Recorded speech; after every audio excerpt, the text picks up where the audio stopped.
Olá, seja muito bem-vindo, muito bem-vinda ao Leitura Viva, leitura orante da Palavra. Hoje é segunda-feira, 16 de março de 2026, quarta semana da Quaresma. Em nome do Pai, do Filho e do Espírito Santo. Amém. Ó Deus da vida, que em Jesus nos promete novos céus e nova terra, abre hoje os nossos ouvidos e coração. Que a Tua Palavra seja para nós a força do Teu Espírito, que nos impulsiona a transformar o pranto em alegria e a exclusão em solidariedade. Amém.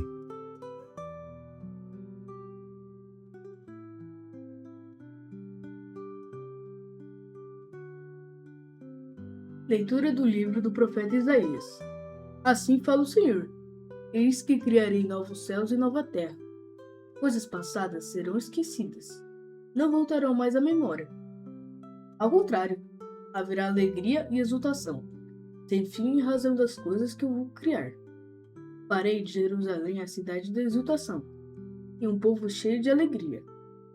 Eu também exulto com Jerusalém e alegro-me com meu povo. Ali nunca mais se ouvirá a voz do pranto e o grito de dor. Ali não haverá crianças condenadas a poucos dias de vida, nem anciãos que não completem seus dias. Será considerada jovem quem morreu aos 100 anos, e quem não alcançar 100 anos passará por maldito. Construirão casas para nelas morar, plantarão vinhas para comer seus frutos. Palavra do Senhor, graças a Deus. Salmo responsorial. Eu vos exalto, ó Senhor, pois me livrastes. Eu vos exalto, ó Senhor, pois me livrastes. Eu vos exalto, ó Senhor, pois me livrastes. E não deixastes rir de mim os meus inimigos. Vós tirastes minha alma dos abismos e me salvastes quando eu estava já morrendo. Cantai salmos ao Senhor, pois fiel dai-lhe graças e invocais seu santo nome. Pois sua ira dura apenas um momento, mas sua bondade permanece a vida inteira. Se à tarde vem o pranto visitar-nos, de manhã vem saudar-nos a alegria. Escutai-me, Senhor Deus, tende piedade. Sede, Senhor, o meu abrigo protetor. Transformastes o meu pranto em uma festa, Senhor meu Deus, eternamente e de louvar-vos. Eu vos exalto, ó Senhor, pois me livrastes. Eu vos exalto, ó Senhor, pois me livrastes.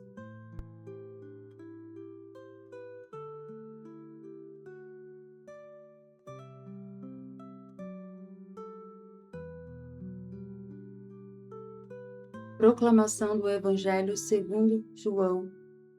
Glória a vós, Senhor. Naquele tempo, Jesus partiu da Samaria para a Galiléia.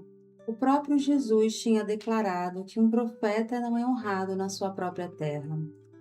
Quando então chegou a Galiléia, os galileus receberam-no bem, porque tinham visto tudo o que Jesus havia feito em Jerusalém durante a festa, pois também eles tinham ido à festa. Assim, Jesus voltou para Caná da Galiléia, onde havia transformado a água em vinho. Havia em Cafarnaum um funcionário do rei que tinha um filho doente. Ouviu dizer que Jesus tinha vindo da Judéia para a Galiléia. Ele saiu ao seu encontro e pediu-lhe que fosse a Cafarnaum curar seu filho que estava morrendo. Jesus disse-lhe: Se não virdes sinais e prodígios, não acreditais. O funcionário do rei disse: Senhor, desce, antes que meu filho morra. Jesus lhe disse: Podes ir, teu filho está vivo. O homem acreditou na palavra de Jesus e foi embora. Enquanto descia para Cafarnaum, seus empregados foram ao seu encontro, dizendo que o seu filho estava vivo. O funcionário perguntou a que horas o menino tinha melhorado. Eles responderam: A febre desapareceu ontem, pela 1 da tarde. O pai verificou que tinha sido exatamente na mesma hora em que Jesus lhe havia dito: Teu filho está vivo. Então, ele abraçou a fé juntamente com toda a família. Esse foi o segundo sinal de Jesus. realizou quando voltou da Judéia para a Galiléia. Palavra da salvação, glória a vós, Senhor.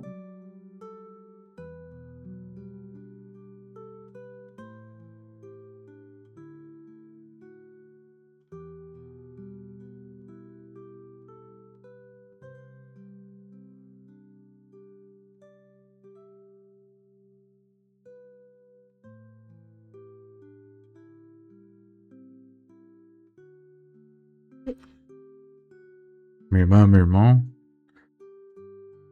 as leituras de hoje nos impulsionam uma reflexão sobre a forma que construímos a nossa vida e que espaço a fé ocupa nesta forma. A leitura do profeta Isaías acontece no momento em que o povo de Israel volta do exílio para uma Jerusalém totalmente devastada e que está sendo reconstruída. É chamado terceiro Isaías na teologia. O povo havia retornado de muito tempo em exílio, enfrentando a fome, a injustiça, o desânimo. E ao voltar e encontrar Jerusalém devastada, eles precisam de esperança. Para continuar acreditando na própria vida, às vezes, porque o mundo estava tão ruim, estava tão mal, tão desordenado, e os profetas, de profeta em profeta, eles tentavam justamente manter a fé do povo unida e esperançosa. A leitura, nós vemos o profeta falando sobre segurança, soberania alimentar e outras coisas que são bastante práticas do dia a dia para um povo. Mas tanto o profeta quanto os poderosos da época sabiam que o povo estava totalmente fragilizado.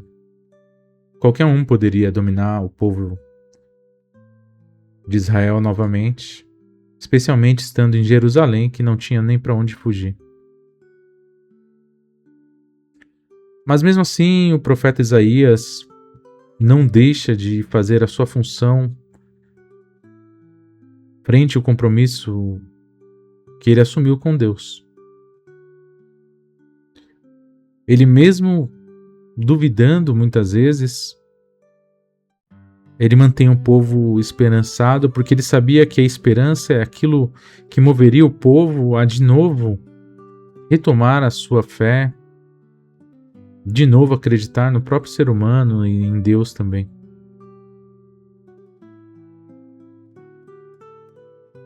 Dessa forma, nós podemos pensar quantas e quantas vezes que nós desandamos, quantas e quantas vezes que nós saímos do caminho de Deus para a nossa vida, para a vida de nossa família, das pessoas que amamos,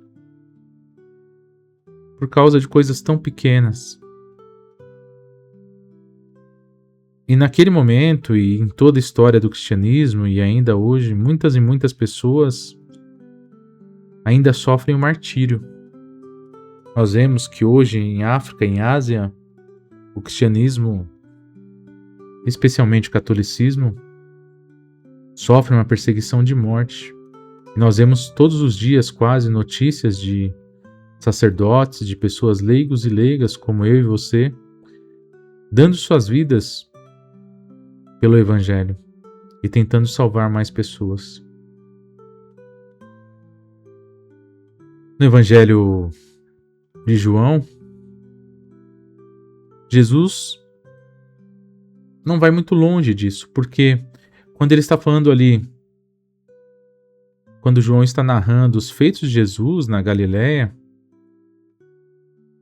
que é uma região totalmente desprezada por Jerusalém e pelos cidadãos de Jerusalém, que diziam que da Galiléia não poderia sair nada de bom, lembrando que Jesus escolheu nascer na Galiléia, Deus escolheu que ele nascesse ali. E o Evangelho, então, mostra uma coisa totalmente inesperada. Um funcionário do rei, um funcionário de Herodes, demonstra uma fé que poucas pessoas na Bíblia toda foram capazes de demonstrar. Que é o pedido para que Jesus ressuscitasse o seu filho, praticamente, seu filho estava quase morto. E um homem, funcionário do rei, que muito provavelmente tinha outra fé, que não era judeu, portanto, possivelmente cultivasse algum deus romano, ele acredita somente na palavra de Jesus e acredita com tanta força que ele tem a certeza da cura do seu filho. E aqui, minha irmã e meu irmão, não se trata de uma crença mágica infantil, mas é de uma crença tão poderosa e tão encarnada na realidade, uma crença tão forte em Jesus, que sabe que sua fé chegou em um limite em que não tem como Jesus não agir daquela forma. É uma fé que muitas vezes ela muda a história da humanidade. Nós vemos a história dos santos e das santas, na história da igreja. E geralmente esses santos e santas, eles mudam a história de um povo, eles mudam a história de uma família, eles mudam a história de uma comunidade, simplesmente porque creram e deram testemunho da sua crença. E como nós somos fracos, como que eu e você somos fracos. Hoje em dia nós vemos o mundo com tantas guerras, tanta violência, com tanta destruição. E muitas vezes nós ainda reclamamos do mundo como está. E não somos capazes de mover nada.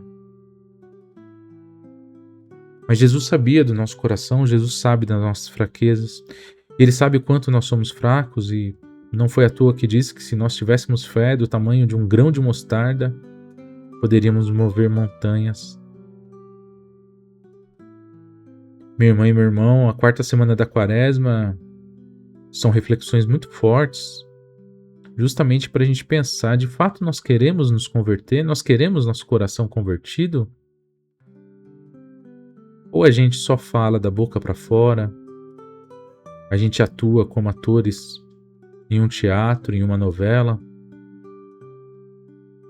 Será que é verdade mesmo isso que sai da nossa boca? Que nós queremos ser cristãos e cristãs? Nós queremos seguir os ensinamentos de Jesus Cristo? O Papa Francisco, na Fratelli Tutti, número 196, diz assim: a esperança cristã que nos impele a trabalhar para melhorar as estruturas e as condições da vida da humanidade não é uma ilusão, mas uma força que nos ajuda a construir, aqui e agora, aquele novo céu e nova terra onde habita a justiça. Veja o que a esperança é capaz de fazer. Será que nós não perdemos um pouco a esperança no ser humano, no mundo? E estamos a cada dia entregando não só a nossa vida, mas a vida das pessoas que a gente ama, a lógica do mundo, a lógica da derrota, a lógica da desesperança. E se você quiser uma palavra muito forte, e as pessoas mais antigas não gostam nem de dizer, nem de ouvir, mas ela vale muito aqui. Será que nós não estamos entregando as nossas vidas e as vidas das pessoas que a gente ama à desgraça? Essa palavra quer dizer justamente a total falta de esperança na graça de Deus. Desgraça. Se nós não temos esperança que a humanidade tem jeito, nós não temos esperança na graça de Deus. Simples assim. Porque é pela humanidade que a graça de Deus se faz realidade na nossa vida, no nosso mundo. E nós vemos hoje em dia tantas crianças sofrendo tanto, até de fome, morrendo de fome. Há pouco tempo atrás, a cada 8 segundos, uma criança morria de fome. Hoje eu não sei, mas não deve estar muito mais que isso. Enquanto isso, tantas pessoas acumulando tanto dinheiro capaz de que não existisse uma só criança que morresse de fome no mundo. Hoje nós temos uma tecnologia tão avançada que seria capaz de não haver nenhum conflito no mundo, nenhuma guerra, e que todas as pessoas, com 8 bilhões de pessoas, pudessem viver em paz e muito bem alimentadas. Mas nós sabemos que a lógica do mundo não é essa, e a cada dia se faz mais evidente a divisão e a falta da graça de Deus na vida das pessoas, a falta da esperança. Que nós possamos ser vigiantes, orantes, mas acima de tudo, que nós possamos esperançar. E esse esperançar deve ser uma esperança que age no mundo, nas coisas pequenas, na nossa vida, e que vem do nosso coração, e que transforma primeiro a nossa própria vida e depois a vida daquelas pessoas que a gente ama, e assim vai. E por isso que a vida em uma comunidade é tão forte, onde a gente possa se apoiar uns aos outros, umas às outras, e podemos fazer obras ainda maiores.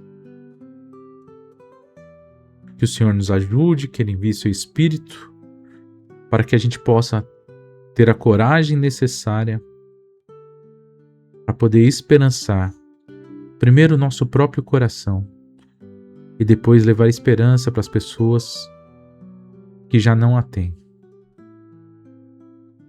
Ó Jesus, Mestre da vida, que a Tua palavra cure as nossas cegueiras e nos dê a coragem de ser sinais de esperança em meio ao desespero. Maria, Mãe da Esperança e Mulher do Novo Amanhecer, ajuda-nos a caminhar com confiança.